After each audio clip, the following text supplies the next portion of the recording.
अस्सलाम वालेकुम। तो जी अपनी है जी तिली 3 एकड़ तिली है। ये हो गई है जी 8 दिन हो गए इसको बिजाई की थी। अल्लाह का शुक्र है जमा ठीक है। किते किते विच नागा है लेकिन ठीक है। फिलहाल जमा जरा 8 दिन की फसल ते असी चोपे नाल काश्त की। चोपा काश्त हले असीं कोई खाद का जड़ा ना प्लान नहीं शुरू किया। वो तकरीबन करांगे 25 दिन की फसल होगी ना उस टाइम करांगे। देखो जनाब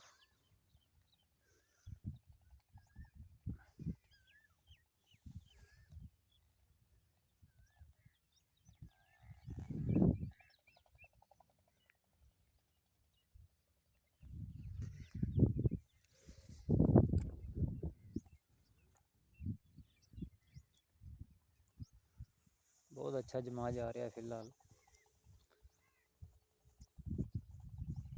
तकरीबन 8 दिन हो गए।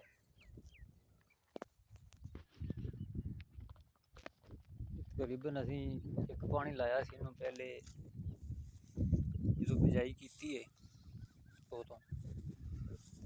उस टाइम तो बाद देखिया सी कि कई जगह ते ना रेज नहीं चढ़ी। फिर असी 4 दिन बाद इनू ना पानी लगाया।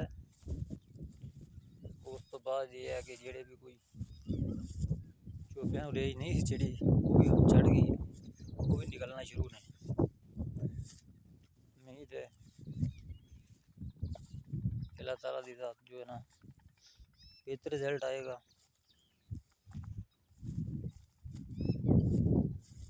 मेहनत तो असी की है लेकिन तजर्बा साडा ये पहली बारी का पहली दफा काश्त कर रहे हैं। असी कुछ भाई जी जिमीदार भी नवे सा, सिर्फ अगे पहली काश्त असी जी है ना गंदम की की है तो माशाल्लाह साडी एवरेज रही है 48 मन की। 48 मन एवरेज निकली है साडी इतों गंदम की।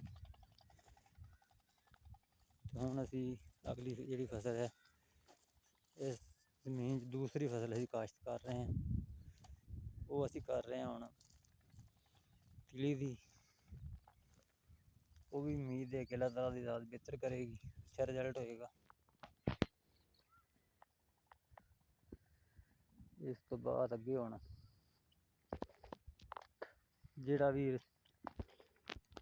प्रोसीजर करांगे खाद पिलानी शुरू करांगे वो भी असी शेयर करांगे जरूर इंशाअल्लाह।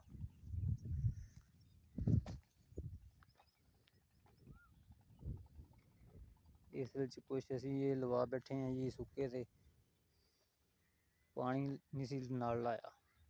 पानी असी लाया बाद चोपा लाने तो वो चोनियां जड़ियां कुछ इदां दियां सी उन्होंने उच्चे नीवें चोपे ला दिते, किते बिल्कुल बैड के उपर रख के ला दिते ते किते सेंटर च ला दिते ने।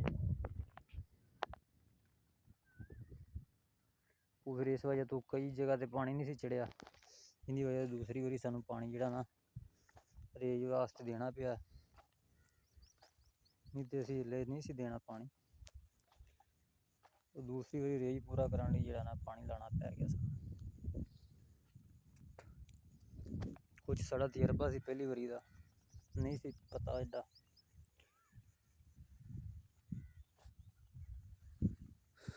इसलिए हुण सानू तजर्बा होया है कुछ सीखांगे। जे कोई साडे कोल गलतियां होइयां ते वो साडे भरा जेड़े आ वेखणगे वो सानू कुछ तजर्बे देन ताकि असी उन्हां दी तजर्बे तो कोई सीख सकीए। कुछ साडे ते तजर्बे नाल वो भी दो गलती ना करन जेड़ी असी कीती है कि ਪਾਣੀ ਤੋਂ ਬਗੈਰ ਅਸੀਂ ਲਾ ਕੇ ਕੋਈ ਰੇਂਜ ਦੀ ਸਮਝ ਨਹੀਂ ਆਉਂਦੀ ਕਿੱਥੇ ਪਾਣੀ ਕਿੱਥੇ ਜਾ ਰਿਹਾ ਨਹੀਂ ਜਾ ਰਿਹਾ। ਇਸ ਲਈ ਪਾਣੀ ਲਾਇਆ ਹੋਵੇ ਤੇ ਚੋਣੀਆਂ ਨੂੰ ਕੋਈ ਪਤਾ ਹੁੰਦਾ ਕਿ ਇੱਥੇ ਰੇਂਜ ਆ ਰਹੀ ਤੋ ਉਸ ਹਿਸਾਬ ਨਾਲ ਚੁੱਪਾ ਲਾ ਦਿੰਦੀਆਂ। ਅਸੀਂ ਗਲਤੀ ਕਰ ਲਈ ਸੁੱਕੇ ਚ ਲਵਾ ਦਿੱਤੇ, ਹੁਣ ਉਹਨਾਂ ਨੂੰ ਵੀ ਅਸੀਂ ਕੀ ਕਹਿੰਦੇ, ਕਿਉਂਕਿ ਸਾਡੀ ਵੀ ਗਲਤੀ ਸੀ, ਸੁੱਕੇ ਚ ਲਵਾ ਛੱਡੇ ਅਸੀਂ। ਹੁਣ ਡੇਜ ਕਈਆਂ ਜਗ੍ਹਾ ਚੜੀ ਸੀ, ਕਈਆਂ ਤਾਂ ਨਹੀਂ ਚੜੀ, ਇਹਦੀ ਵਜ੍ਹਾ ਦੂਸਰੀ ਵਾਰੀ ਪਾਣੀ ਲਾਇਆ। ਹੁਣ ਇਹ ਹੈ ਕਿ ਅੱਲਾਹ ਤਾਲਾ ਦਾ ਸ਼ੁਕਰ ਹੈ, ਤਕਰੀਬਨ ਸਾਰਾ ਹੀ ਜਮਾ ਜਿਹੜਾ ਨਾ ਠੀਕ ਹੋ ਗਿਆ।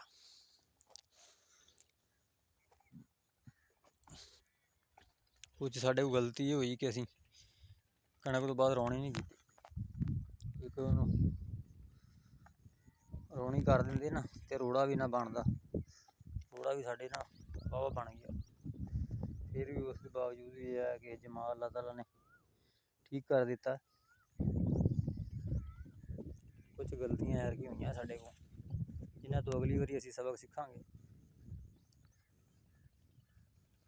ਇਸ ਦੇ ਨਾਲ ਹੀ ਅੱਲਾ ਹਾਫਿਜ਼, ਅਗਲੇ ਪਲਾਨ 'ਤੇ ਫਿਰ ਤੁਹਾਡੇ ਨਾਲ ਸ਼ੇਅਰ ਕਰਾਂਗੇ ਕੁਛ ਨਾ ਕੁਛ ਖਾਦ ਪਲਾਨ।